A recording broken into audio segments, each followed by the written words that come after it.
watching News 25. Local coverage you can count on. News 25 is brought to you by J.K. Nelson Law, voted best of Pahrump for 4 years. Give them a call, 775-727-9900. News 25 is also brought to you by Gunny's Air Conditioning and Heating. New, service, and repair. Call Gunny's, 775-727-6800.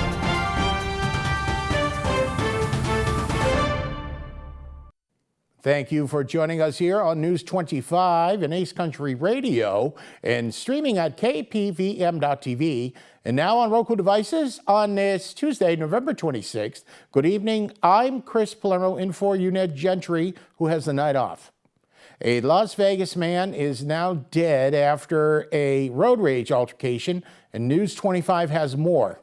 On Monday, November 25th at around 4 p.m., the Las Vegas Metro responded to a report of a shooting in front of the Palazzo at the Venetian Resort. Arriving officers discovered a gray Jeep Cherokee and the victim lying in the road. According to the report, the victim was shot in the neck by a woman in her 20s over a road rage incident. Las Vegas Metro Homicide Lieutenant Jason Johansson gave a press briefing on the incident. Here to brief you on a homicide investigation that we're currently conducting in the northbound lanes of Las Vegas Boulevard, just to the north of Palazzo Drive, and it's located within our Convention Center Area Command.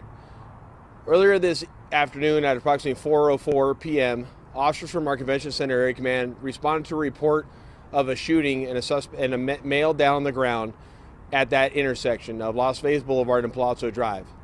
As officers responded on scene, they located a gray Jeep Cherokee, which was our victim's Cherokee, and they located our victim in the number 2 travel lane of northbound Las Vegas Boulevard, just to the north of that intersection. Officers went to where the victim was and met with additional witnesses there. They began providing and rendering medical aid to him until medical arrived, but unfortunately he was pronounced deceased on scene.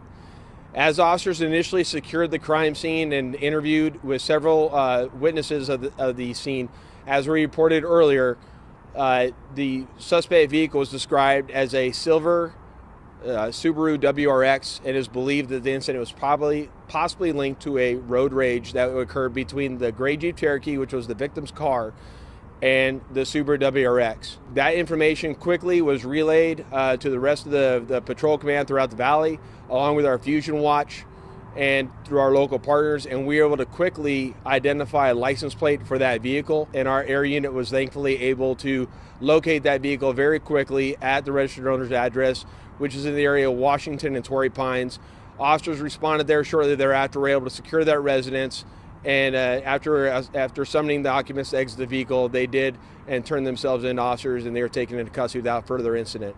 What we now know is that vehicle was only occupied by one occupant, which was a female in her 20s, and that our male victim, who sustained, as we reported earlier, a gunshot wound to the neck, was a male in his 50s. What we know from the investigation from homicide is that prior to the incident occurring, both parties were engaged in a road rage incident where our victim, again, is an Uber driver who had 2 passengers in the car, and he was behind the suspect vehicle. During this road rage that is going on between the 2 cars, which sounds like it occurred in the distance of maybe a quarter of a mile, he comes to us, when both cars come stop, our victim exited his vehicle, approached the suspect car, banged on the driver's side glass possibly, and then that is when we believe he was shot. At which point in time, he himself was armed and he produced a firearm, but he collapsed pretty quickly after, and right after he drew the firearm. His firearm was not in play at this time, it is believed, in this incident. And just an hour later, another man is now dead in Las Vegas following a shooting that occurred in a local McDonald's. A Las Vegas man was shot and killed Monday evening, November 25th, inside of a McDonald's restaurant in the central Las Vegas Valley, according to authorities. The shooting occurred around 4:45 p.m. at the fast food location near Paradise Road and Twain Avenue. Lieutenant Robert Price with the Las Vegas Metropolitan Police Department briefed the public on what occurred last evening. At approximately 16:46 hours, which is 4:46 in the afternoon, LVMPD dispatch received a 911 call stating that a male subject had been shot inside the business. Officers from South Central Area Command immediately responded, and upon their arrival, they located one individual suffering from apparent gunshot wounds. Those officers quickly rendered aid until medical arrived. Upon medical's arrival, they transported that individual to Sunrise Hospital, when unfortunately he was pronounced deceased. Homicide detectives have been called and responded, and we are currently out here investigating the crime. The victim was inside the business when two individuals entered the business. One of the individuals was described as a possible black male adult wearing a black shirt or hoodie with a black ball cap, and the other one was a black male adult wearing a green shirt-like hoodie with a green ball cap. They entered the business, and brief words were exchanged between them and the victim. At one point in time, one of the suspects pulled out a firearm and shot the victim. Both those suspects fled the scene and was last seen running towards Twain Avenue. We do not believe there's any threat to the public at this time, but we do encourage anybody who has any information about this investigation or this crime to please reach out to LVMPD Homicide. And if you wish to remain anonymous, you can call Crime Stoppers of Nevada. Detectives believe that this shooting was not random and are currently working to determine the motive. At this time, the suspect still remains at large, and investigators are continuing their search. In more news now, a permanent ceasefire between Israel and Lebanon's Hezbollah is scheduled to begin Wednesday following a year-long conflict between the Jewish state and Iranian-backed groups. I just spoke with the Prime Minister of Israel and Lebanon. I'm pleased to announce that their governments have accepted the United States proposal to end the devastating conflict between Israel and Hezbollah. I want to thank President Macron of France for his partnership in reaching this moment. Effective at 4 a.m. tomorrow local time, the fighting across the Lebanese-Israeli border will end. This is designed to be a permanent cessation of hostilities. What is left of Hezbollah and other terrorist organizations will not be allowed, I emphasize, will not be allowed to threaten the security of Israel again. Over the next 60 days, the Lebanese army and state security forces will deploy and take control of their own territory once again. Hezbollah terrorist infrastructure in southern Lebanon will not be allowed to be rebuilt. And over the next 60 days, Israel will gradually withdraw its remaining forces. And civilians on both sides will soon be able to safely return to their communities. If Hezbollah or anyone else breaks the deal and poses a direct threat to Israel, then Israel retains the right to self-defense, consistent with international law. Just like any country, when facing a terrorist group pledged to that country's destruction. And coming up, our Las Vegas correspondent Maria Centers is covering Donald Trump. You're watching News 25.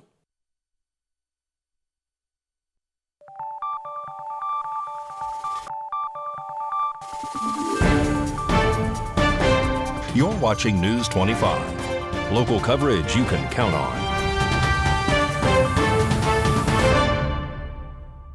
Welcome back to News 25 on this Tuesday. I'm Chris Palermo in for Unit Gentry. Proactive President Donald J. Trump remains resilient on the political front. Our News 25 Las Vegas correspondent Maria Centers now joins us with the latest report. U.S. President Donald J. Trump confirmed that he is set to sign an executive order on day one, cracking down on drug trafficking and illegal immigration permeating into our nation. The 45th and 47th president plans to impose a 25% tariff on all Mexican and Canadian goods, while also adding an additional 10% tariff on Chinese products in efforts to combat high crime levels occurring at our open borders. Let's take a detailed and inside look. China is buying up our country. While corrupt Democrats and rhino-type politicians in Washington have been spending trillions of dollars on the Green New Deal nonsense, foolish foreign wars, and providing lavish benefits to illegal aliens from all over the planet, China has been spending trillions of dollars to take over the crown jewels of the United States economy. Consistent with campaign season, our president-elect remains true to his words. China is buying up our technology. They're buying up food supplies. They're buying up our farmland. They're buying up our minerals and natural resources. They're buying up our ports and shipping terminals. And with the help of a corrupt influence peddlers, Like the Biden crime family, China is even trying to buy up the pillars of the U.S. energy industry. The president expressed, "I've had many talks with China about the massive amounts of drugs, in particular fentanyl, being sent into the United States, but to no avail." While some are focused on China's purchases near power plants and military bases, the fact is we should be very concerned about all Chinese communist activity in the United States. As I have long said, economic security is national security.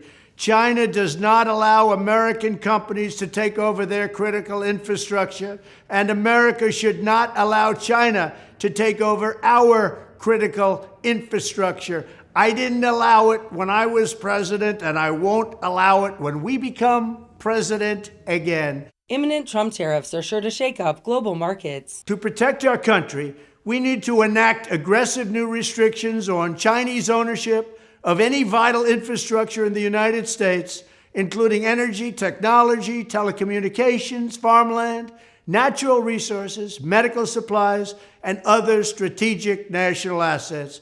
We should stop all future Chinese purchases in these essential industries, and we should begin the process of forcing the Chinese to sell any current holdings that put our national security at risk. U.S. President Donald J. Trump's fresh executive orders go into effect January 20th, 2025. Reporting from Clark County, I'm Maria Centers for News 25 Las Vegas. Thank you very much, Maria. In sports, well, the Vegas Golden Knights had their first shootout of the season, an exciting game, and Michael Ruhan will tell you how it all ended.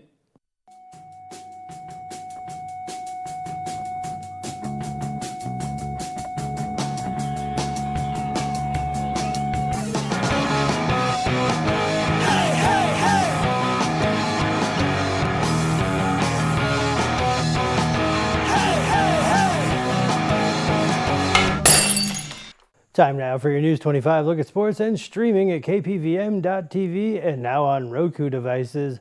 Vegas Golden Knights in Philadelphia on Monday night taking on the Flyers. Got some highlights for you. First period, Rasmus Ristolainen makes it 1-0. Still in the first period, Captain Couturier makes it 2-0. Golden Knights in trouble. We're still in the first period. Emil Andre, he scores his first career goal to make it 3-0. Daryl Sutter once said, he doesn't like 3-0 leads. On to the second period. Eichel makes them pay for the turnover, 3-1. Later on in the period, Flyers make it 4-2. Tort's still complaining. Knights on the power play, 5 seconds in. Pavel Dorofeev blasts that one, 4-3, and then on to a shootout. Jack Eichel gets the lone goal. Ilya Samsonov with the save. The Golden Knights win the game. The Golden Knights wrap up a 5-game road trip in Colorado on Wednesday. The Las Vegas Raiders are in Kansas City this Friday against the Kansas City Chiefs. Will Taylor Swift be there? Las Vegas Raiders quarterback Gardner Minshew is out for the rest of the season with a broken collarbone. Minshew was injured late in the fourth quarter of Sunday's 29-19 loss to the Denver Broncos. Coach Pierce will have to decide whether Aiden O'Connell or Desmond Ridder will start Friday's game. The final week of college football regular season has arrived, and that means so have the rivalry games. The Battle for Nevada is the 50th meeting between in-state rivals UNLV and Nevada Reno. That'll be played at Allegiant Stadium on Saturday night. And the Pahrump Valley Trojans Wrestling Rancho Duels take place November 30th. And that's your look at sports on News 25. Thank you very much, Mikey. More local stories coming up. You're watching News 25.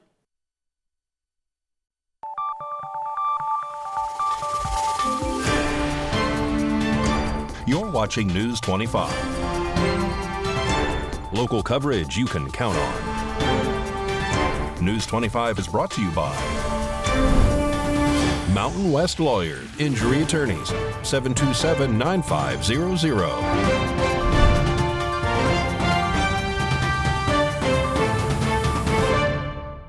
And welcome back to News 25. Chris Palermo in for Unette Gentry tonight. What does Thanksgiving mean to Valley Electric? We'll find out as some of Valley's employees share what they are thankful for this year. This segment of News 25 is brought to you by Valley Electric and its family of companies focused on serving our members. We're better together. Happy Thanksgiving. My name's Mark Stallings and I'm CEO at Valley Electric. I wish you and your family a wonderful Thanksgiving.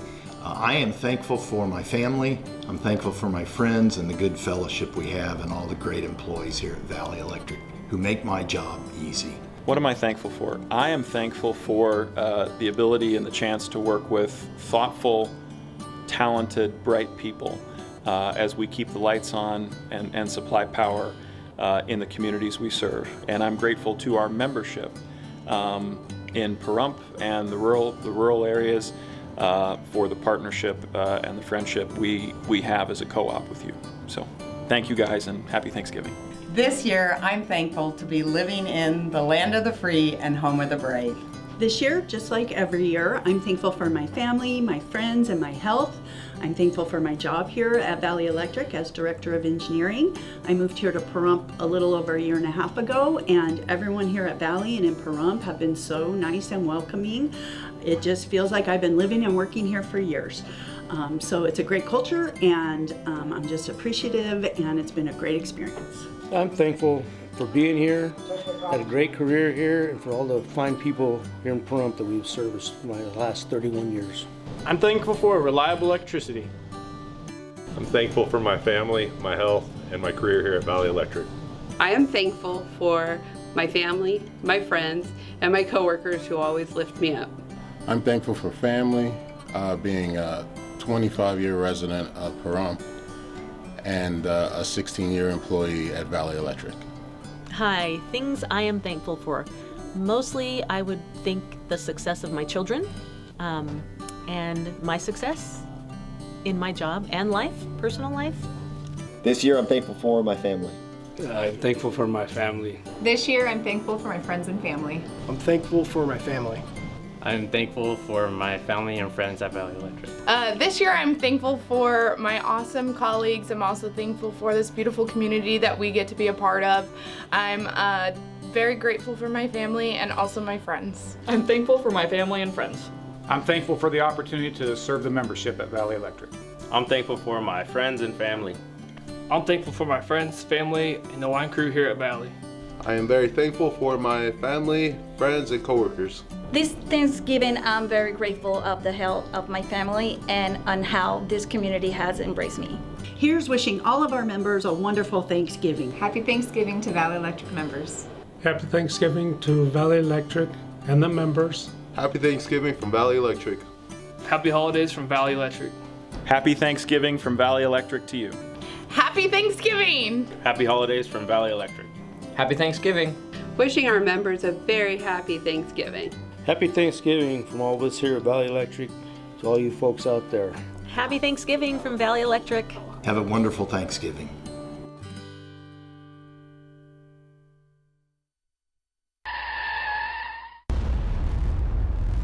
News 25 WeatherCam is brought to you by Lerner and Rowe Injury Attorney's Office in Pahrump. In a wreck, need a check? Call 702-877-1500. And that's the Lerner and Rowe weather cam right outside the studios here in Pahrump, looking at Mount Charleston and the sky. Well, the dew point today was 44 degrees. So you know what that means? That means moisture. And we had some wet snow up here last night. Kaylee has a complete forecast in a bit. News 25 weather is brought to you by Desert View Hospital. We're here when you need us, providing compassionate and friendly care to our neighbors since 2006. DesertViewHospital.com.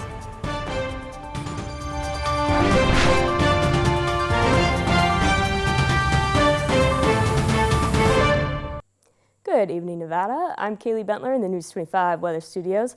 Let's check out our regional weather. Up in Fernley, we saw 48, 50 in Fallon, 47 Carson City, 45-degree weather Twins, Tonopah and Goldfield, 57 in Beatty, 65 Amargosa, 67 Las Vegas, and 73 in Death Valley.